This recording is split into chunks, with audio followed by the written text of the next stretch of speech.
Good day to everyone. Welcome to a series of DhammaTalks organized by Buddhist Sangha Youth of Thailand on WBTV, World Buddhist TV of Wat Janava, Bangkok, Thailand. So today I'm Pramaha Sompong. Very glad to have Venerable Jim with us again. So we will share and discuss about some of the things that's to help, improve Buddhism, especially institute Buddhism, the person, the vision, the idea, the values, the attitude, and how we can, improve our, institutes, especially organization, whatever, whoever, the person, Buddhist figures, to have more and more vision to promote Buddhism or even Buddha Dhamma. That's why, and then we can share Buddha Dhamma to help the world. So today we will discuss about the survival of Buddhism in a modern world situation. So welcome, Venerable Jim, again to our show. Happy to see you again. Today we will discuss about the survival of Buddhism with about maybe 5 or 6 points. For example, education. We will start with education for the first point. And about the media, as we mentioned, the two show has passed, in the past about writing, publication, and even the website or internet technology, and that kind of thing belong to the group of the mass media or communication, right? So that's the second point. And the third point, we're going to talk about the religion. The religion in this sense about religion, or we call pluralism in our modern world, how we can approach, how we can, refresh the idea of that kind of thing. And then we can help Buddhism to understand and have the attitude to them, and then we can propose some idea to the one who take responsibility for the world. And then the next point, we're gonna talk about the environments in our present society. As we observe around the world, people around the world experience the same crisis, environmental crisis, for example, global warming or even the air pollution or whatever. So these are kinds of, the first topic, we're gonna to share. And the next topic, how Buddhism can promote, can be promoted in our modern society. In Buddhism, in my sense, is mean Buddha Dhamma. Spirituality is not institutional Buddhism. It's not the person, it's not the politics, or it's not the Sangha or something like that, but the idea, the attitude, the values, something like that. So the fifth point, that's we're gonna talk about the society. The society, what they mean by society. The society, or even the economics, the politics, these are all we call the society. How we can understand about the society, and then how we can, the Buddha Dhamma can help the society or not in modern society like that, to solve the social problem, the economic problem, or even the political problem, whatever.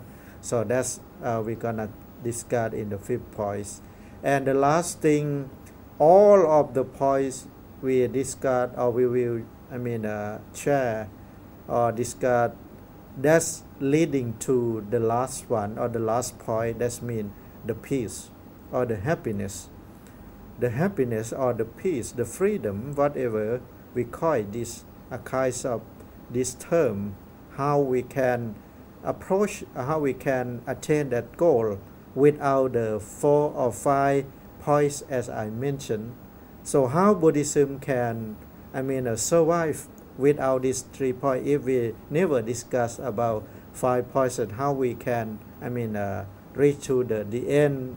That mean the peace, as people everywhere they're not talking about the peace or even the world peace as we have heard, or even the another one we call, maybe someone you got the Nobel Prize, they have the field of the peace education or the peace something like that. That means the peace everywhere, every human, every society, they need for the peace. That's how Buddhism answer the world, respond to the world about the peace. That's why I'm very glad to have you with us to share, and we're gonna start we quickly or even some idea about the education. Venerable Jim, sir, how you can share with us about the education? How about Buddhist education? What do you think about this? Well, I think what you've mentioned and what you've tried to organize here are simply components of the same thing. They're ways of looking at the issue. For example, they talk about an elephant and blind people touching the tail and touching the foot and touching. Right. This is what we're looking at here. Is all of the half a dozen aspects is the same elephant in the room. Yep. And what has happened as a scientist, it has evolved from looking at the different specific things into looking at conditions and information. And what the internet has actually spent the last 20 years doing is understanding that education is accumulating information. Right. And what happens is that you have to say, well, what does the information actually mean? And that's what the Buddha was able to do, is look at all of the possible bits of information that were available to the people and said, this is what it means. And what you said is, what it means is, what is happiness? What is loving kindness? Yeah. We have all of this all these exciting things going on, and the real issue is, what is loving kindness? What is happiness? Yeah. Where is it in this big, huge pile of whatever, or this huge, big elephant in the room that you can say, well, it's feels like this, or it feels like politics, or it feels like entertainment, it feels like busy noise, it feels like culture, it feels like society. Yeah. And what happens is, it really is the feeling of what we are doing as being living here on the earth. Yeah. And so yes, you get educated, but in that education you have to find out what is valuable, what is that application of that education. Right. In the internet, they have ways of finding out, if you type some information, is where is that located within all of the millions of bits of information. Right. Billions, actually. Actually, it's trillions. So how about how education led to peace? How Buddhism answer this question? Well, actually, I think the Buddha did answer the question in exactly the same ways that we have to answer it today. Yeah. But some of the area, the people, right now we got the idea of the Sir Isaac Newton, the theory of the physics. Some of the theory, the old physics, classical physics, right? That's most of the paradigm at that time is based on scientific and the idea of particularity. Specialization, right? The specialization. That's why right now has the influence over our world. The thinking, whatever they try to. For example, you are physicist.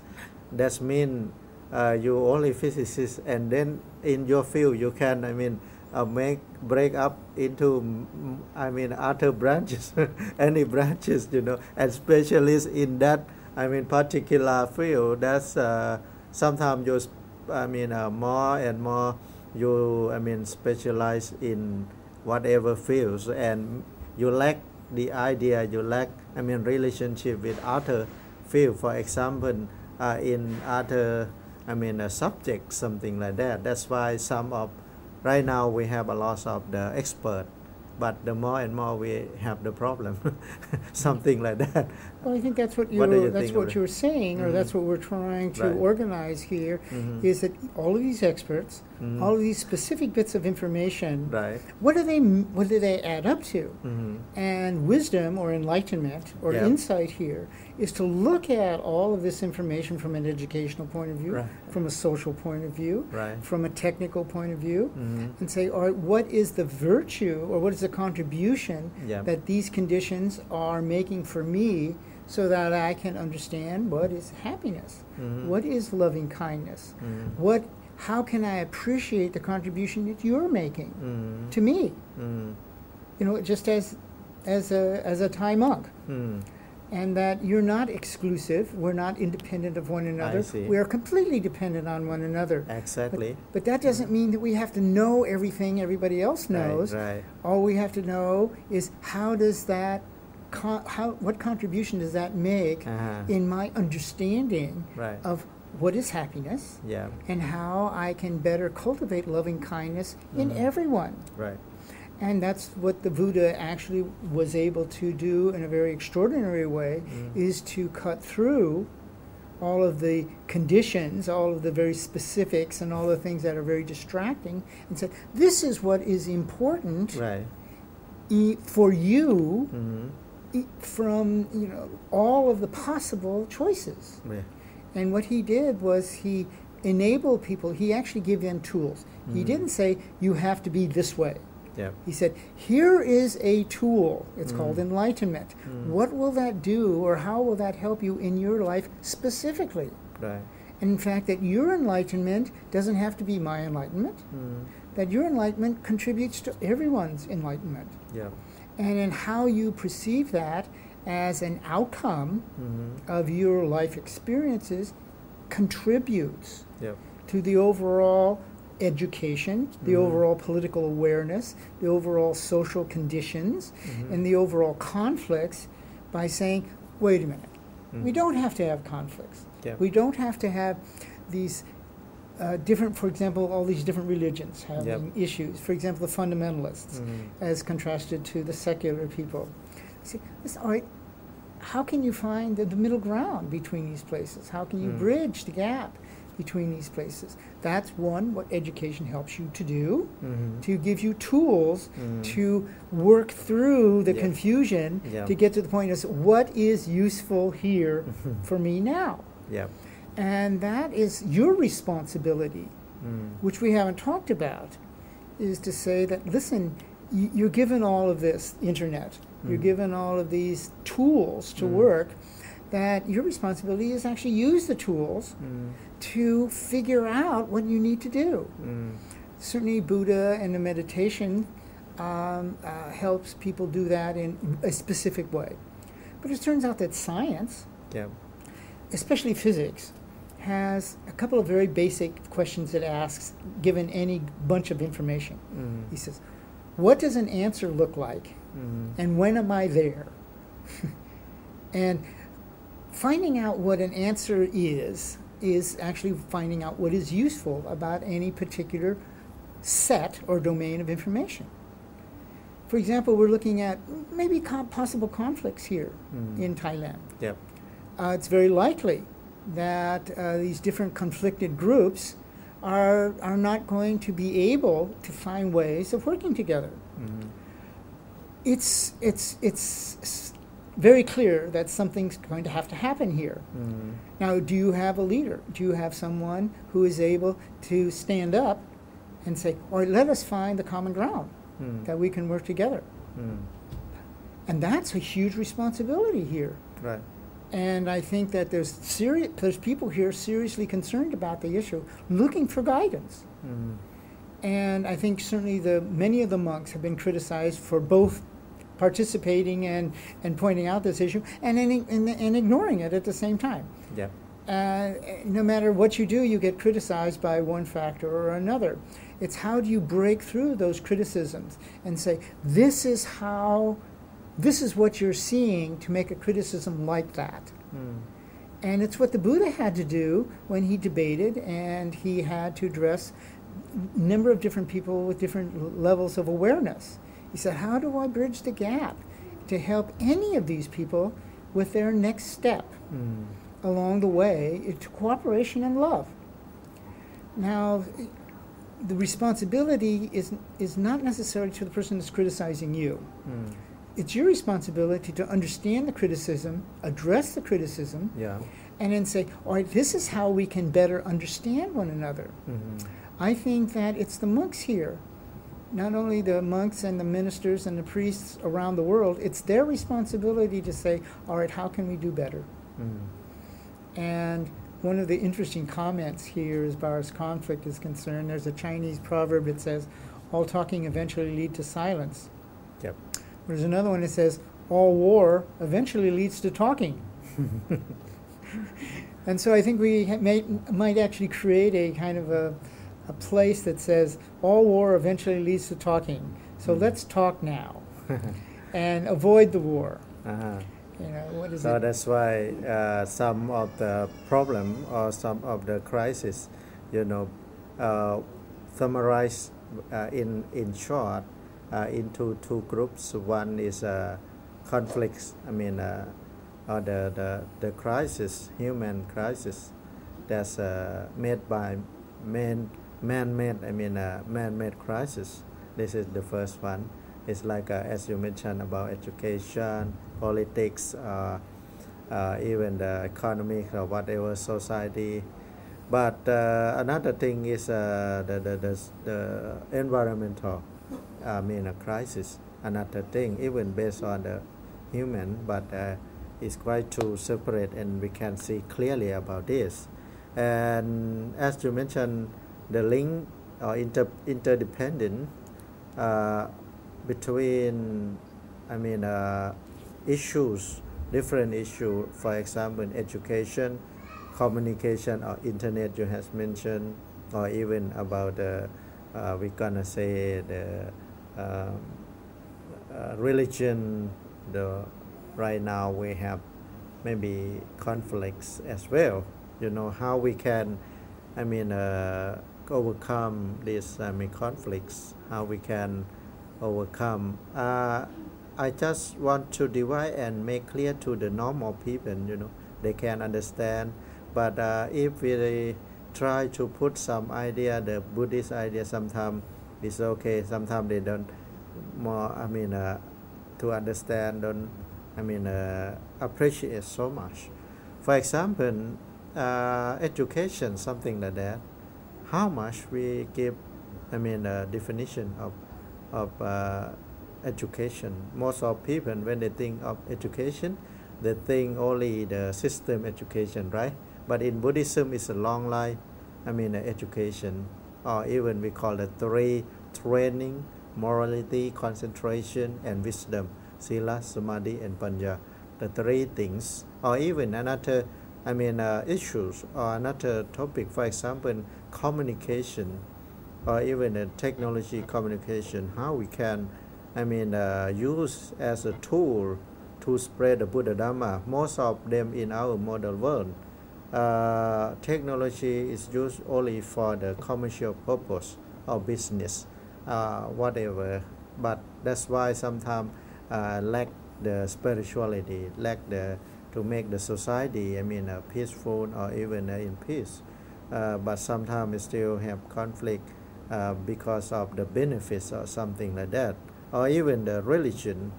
Right now, in the sense of the non-believer, they quite, you know the religion institutes or even Buddhism, you know, is conflict to the communism, as they quite, I mean, they have the famous saying, religion is an opium, right? Something like that. Well, what you're explaining is conditions. And I think when you mentioned about global warming, you're looking at conditions. What has happened is people say, well, global warming is bad. Well, I can look at the same conditions and say, why do you think global warming is bad? You've just decided, someone told you it was bad. There's no reason to think that it's bad. Yeah. The world has been 5% hotter than this Uh-huh. for its entire history. Uh-huh. Well, that turns out to be millions of years. Yep. Over periods of millions of years, it's been hotter than this, and we seem to have done just fine. Yeah. So when you look at conditions, one group of people said, oh, that's bad. And everybody said, okay, they say it's bad, therefore it's bad. Right. Well, there's no reason to think that global warming is bad. Yep. If you're in Scandinavia and it's 50 degrees below zero, you go, a little global warming could be really kind of nice.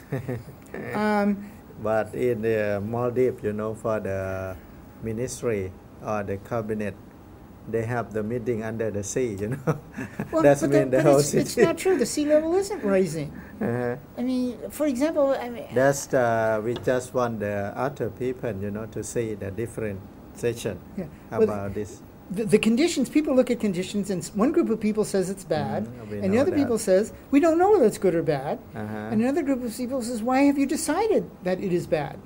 That is a kind of education. Well, no, It's it's really, it's not education. It's really coming to different conclusions looking at the same conditions. And what the Buddha was able to do is says, all right, what are, the conditions are, these are the conditions. It's the weather. We can do nothing about the weather. What is your problem? I mean, why are you worried about the weather when you can worry about cleaning up the creek you're living by?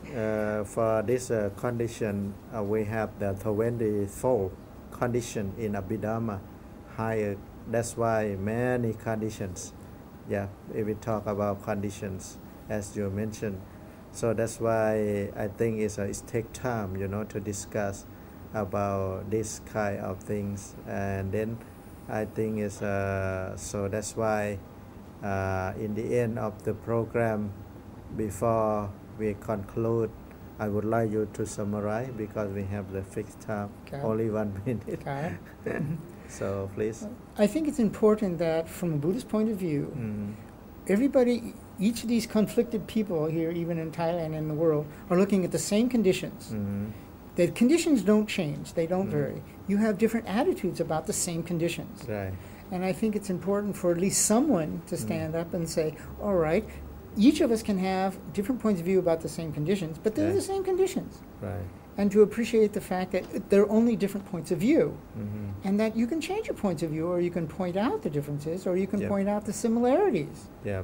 And I think that's where the work can be done. Exactly.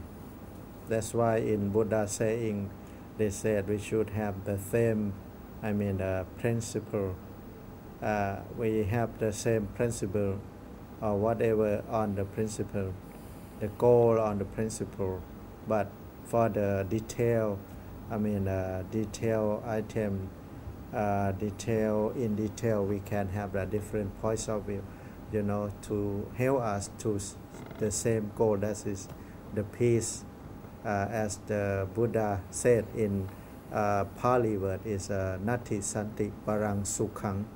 It means no other happiness is than peace. So that's why this the Buddha guarantee that the happiness, no any other or even material happiness, the man-made happiness, but finally they need the peace, the same whatever they are. So that's why today I very would like to thank you, Venerable Jim, to have experience share the Dhamma with us, because we quite have fixed time for the long discussion. So that's why in the next show we can have more and more things to share about this again. So I would like to conclude in Thai.